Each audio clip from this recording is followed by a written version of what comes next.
অনেকের মতো আমিও যুদ্ধবিরোধী মানুষ। পৃথিবীতে যুদ্ধ হোক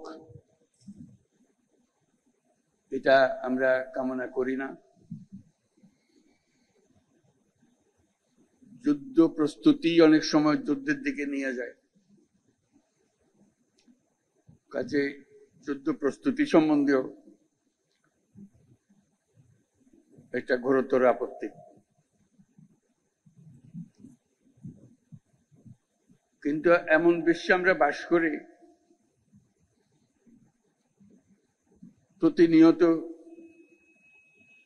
যুদ্ধের হুমকি আমাদের ঘিরে থাকে। তো সেখানে প্রস্তুতি না নিয়ে থাকা এটা অসম্ভব হয়ে পড়ে। এখন আমরা যখন কথা বলছি তখন আমাদেরই কাছে ভারত পাকিস্তান যুদ্ধ হই হই অবস্থার মধ্যে রয়ে গেছে। সকালের খবরে দেখলাম, হয়তো গুজব, আজকেই শুরু হয়ে যাবে যুদ্ধ। এরকম পরিস্থিতিতে আমরা বাস করি। তো কাজেই এই পরিস্থিতির মধ্যে প্রস্তুতি না নেওয়াটা আত্মঘাতী, এবং প্রস্তুতি নিতে হলে আধা আধি প্রস্তুতির কোনো জায়গা নেই। এটা এমন এক পরিস্থিতি, জয়ই তার একমাত্র অপশন। পরাজয় এখানে কোনো অপশন হতে পারে না। কাজে আমাদের যে প্রস্তুতি, সেই প্রস্তুতি কত উচ্চ পর্যায়ে আমরা নিতে পারি সেটার চেষ্টা আমাদের থাকতেই হবে। কিন্তু আজকাল যুদ্ধ এত ব্যয়বহুল একটা ব্যাপার, আর আমাদের অর্থনীতি এমন দুর্বল অবস্থায় আছি। এমনিতেই বাংলাদেশ মজবুত অর্থনীতি হয়ে গড়ে উঠতে পারেনি, তার মধ্যে বিগত সরকারের যথেচ্ছাচারের কারণে যা ছিল তাও লুটপাট হয়ে গেছে। এই পরিস্থিতিতে আমাদের সামগ্রিক স্ট্র্যাটেজি ঠিক করতে হবে। শান্তির দিকে আমাদের হাত বাড়িয়ে রাখতে হবে সবসময়, কিন্তু প্রস্তুতিতেও থাকতে হবে। এই পরিস্থিতিতে আপনাদের সঙ্গে দেখা করে, আপনাদের আজকের মহড়াগুলো দেখে খুবই ভালো লাগলো। এগুলো আমরা সিনেমাতে দেখি, বাস্তবে দেখার খুব একটা সুযোগ হয় না। আজকে আপনাদের কারণে সেটা বাস্তবে দেখলাম। যারা এর পেছনে এটাকে এত সুন্দরভাবে করার জন্য, নিখুঁতভাবে করার জন্য চেষ্টা করেছেন, তাদের সবার জন্য আমরা ধন্যবাদ জানাচ্ছি। জোরে হাত তালিয়ে দিয়ে আমরা একটা ধন্যবাদ জানাই। এতে আমাদের সাহস বাড়ে। শুধু যুদ্ধের সাহস না, এটা তো সাহস বটেই, যে আমাদেরই ছেলে মেয়েরা এরকম দুর্দান্ত ভাবে প্রস্তুতি নিতে পারে, কঠিন সমস্যার মোকাবেলা করতে পারে, এটা দেখে বুক ভরে যায়। আমরা যারা আজকে বাইরের থেকে আসলাম, আমি নিশ্চিতভাবে বলতে পারি তাদের সবার বুক ফুলে গেছে যে আপনাদের কৃতিত্ব দেখে, আপনাদের নিখুঁত ম্যানুভারিং দেখে। কাজে সেই অনুভূতিটা আপনাদেরকে জানিয়ে গেলাম। আমি লিখিত বক্তব্যের মধ্যে যাচ্ছি একটু। আসসালামু আলাইকুম। বাংলাদেশ বিমান বাহিনী আয়োজিত আজকের এই আকাশ বিজয় মহড়া অনুষ্ঠানে আপনাদের মাঝে উপস্থিত হতে পেরে আমি অত্যন্ত আনন্দিত। এই মহড়া কেবল একটি সাময়িক অনুশীলনই নয়, এটি আমাদের সার্বভৌমত্ব রক্ষায় বিমান বাহিনীর পেশাদারিত্ব এবং দক্ষতার পরিচয় বহন করে।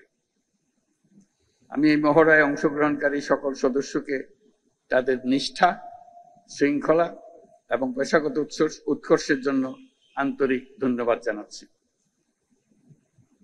এই গৌরবময় মুহূর্তে আমি গভীর শ্রদ্ধার সঙ্গে স্মরণ করছি ৭১ সালের মহান মুক্তিযুদ্ধে আত্মদানকারী শহীদদের, বিশেষ করে বাংলাদেশ বিমান বাহিনীর অকুতোভয় সদস্যদের। তাদের রক্তের বিনিময়ে অর্জিত স্বাধীনতা আমাদের জাতিসত্তার মূল ভিত্তি। এর সঙ্গে স্মরণ করছি ২০২৪ সালের জুলাই আগস্ট আন্দোলনে নিহত ও শহীদ সকল শিক্ষার্থী, তরুণ তরুণী এবং সাধারণ জনগণকে, যারা দেশের অধিকারের প্রশ্নে জীবন ও রক্ত দিয়ে তাদের অবস্থান স্পষ্ট করেছেন। ৭১ সালের ২৮শে সেপ্টেম্বর বিপুল প্রতিকূলতা সত্ত্বেও একটি অটার বিমান, একটি এলিওয়েট হেলিকপ্টার, একটি ডেকোটা বিমান সহ ৫৭ জন সদস্য নিয়ে জন্ম নিয়েছিল কিলো ফ্লাইট, যা বাংলাদেশ বিমান বাহিনীর নিউক্লিয়াস হিসেবে চিরস্মরণীয় হয়ে থাকবে। যার নামের আদ্যক্ষর দিয়ে এই কিলো ফ্লাইটের নাম করা হয়েছিল, সেই জীবন্ত কিংবদন্তি এবং মুক্তিবাহিনীর ডেপুটি চিফ অফ স্টাফ বীরোত্তম এয়ার ভাইস মার্শাল এ.কে খন্দকারের নামানুসারে সম্প্রতি এই বিমান ঘাঁটির নামকরণের মাধ্যমে আমরা তাকে প্রাপ্য সম্মান দেওয়ার চেষ্টা করেছি। বর্তমান বিশ্বের দ্রুত পরিবর্তনশীল প্রযুক্তির সাথে তাল মিলিয়ে চলার জন্য আন্তর্জাতিক মানসম্পন্ন প্রশিক্ষণ ও অনুশীলন অপরিসীম গুরুত্ব বহন করে।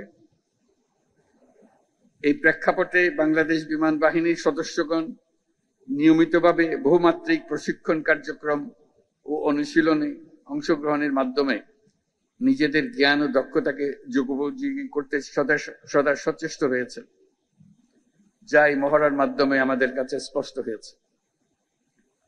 দেশের সার্বভৌমত্ব ও স্বাধীনতার প্রতি যে কোনো চ্যালেঞ্জ মোকাবেলায় একটি আধুনিক ও সদাপ্রস্তুত বিমান বাহিনী গড়ে তোলার লক্ষ্যে আমাদের প্রচেষ্টা অব্যাহত থাকবে। বাংলাদেশ বিমান বাহিনী সময়োপযোগী পরিকল্পনা ও দূরদর্শী নেতৃত্বের মাধ্যমে সমসাময়িক ভূ রাজনৈতিক পরিস্থিতি ও কার্যকর আকাশ প্রতিরক্ষার পাশাপাশি বিস্তীর্ণ সমুদ্র এলাকায় নিশ্চিদ্র নিরাপত্তা প্রদানের লক্ষ্যে কাজ করে যাচ্ছে। আমি জেনে খুশি হয়েছি যে বাংলাদেশ বিমান বাহিনী দেশীয় প্রযুক্তি ব্যবহার করে স্বয়ংসম্পূর্ণভাবে বেসিক ট্রেনের বিমান আনম্যান্ড এরিয়াল ভেহিকল তৈরি করেছে, যা বিমান বাহিনীর উদ্ভাবনী সক্ষমতা, আত্মনির্ভরতার প্রতীক।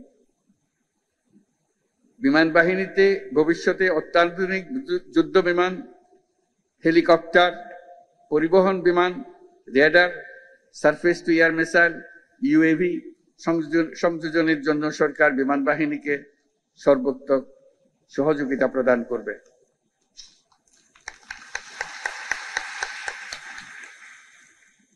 আজকের এই অনুশীলন বাংলাদেশ বিমান বাহিনীর আত্মবিশ্বাস, প্রস্তুতি এবং অর্পিত দায়িত্ববোধের বাস্তব রূপায়ণ। এই জন্য আমি আবারও আপনাদেরকে ধন্যবাদ জানাচ্ছি। এছাড়াও আমি বর্তমানে দেশের বিমানবন্দর সমূহের সুষ্ঠু পরিচালনা ও নিরাপত্তার দায়িত্বে নিয়োজিত বিমান বাহিনীর সদস্যদের ধন্যবাদ জানাচ্ছি। পরিশেষে আমি বিমান বাহিনীর সকল সদস্যদের প্রতি যুগোপযোগী ক্ষমতা অর্জন, দক্ষতা অর্জন এবং পেশাগত কারিগরি সক্ষমতা বৃদ্ধির প্রতি অব্যাহত মনোযোগ বজায় রাখার আহ্বান জানাচ্ছি। দেশপ্রেম ও পেশাদারিত্বই আগামী দিনের নিরাপদ ও সমৃদ্ধ বাংলাদেশ গড়ার মূল ভিত্তি। আমাদের সকলের ঐক্যবদ্ধ প্রচেষ্টায় আমরা একটা নিরাপদ, উন্নত ও শক্তিশালী বাংলাদেশ গড়ে তুলব ইনশাল্লাহ। আপনাদের প্রতি জাতির আস্থা ও ভালোবাসা অটুট থাকুক, এই কামনা করে আমার বক্তব্য শেষ করছি। মহান আল্লাহ আমাদের সহায় হোক। আল্লাহ হাফিজ।